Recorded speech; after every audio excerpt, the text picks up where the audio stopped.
ఓం నమో లక్ష్మీనారాయణాయే నమః. ఓం నమో గోవిందాయ నమః, కేశవాయ నమః, మాధవాయ నమః, లక్ష్మీనారాయణాయే నమః.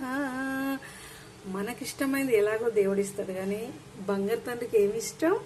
తులసమ్మ. ఒక్క తులసి దళం పెడితే చాలా ఇష్టంగా ఉంటాడు మన దగ్గరే. అఫ్ కోర్స్ పెట్టినా పెట్టకుండా ఉంటాడు, కానీ ఖచ్చితంగా పెట్టాలన్నట్టు. ఇదిగోండి, ఈరోజైతే చక్కగా తులసి దళాలతోనైతే పూజ చేసిన. మీరేం చేస్తున్నారు? మీ పూజలు ఎంతవరకు వచ్చినాయి? ఓం నమో లక్ష్మీనారాయణాయే నమః. ఓం అర్ధనారీశ్వరాయే నమః. ఓం నందీశ్వరుడాయే నమః. ఓం శ్రీమాత్రే నమః. ఓం సర్వమంగళ మాంగళ్యే శివే సర్వార్థ సాధికే శరణ్యే త్రయం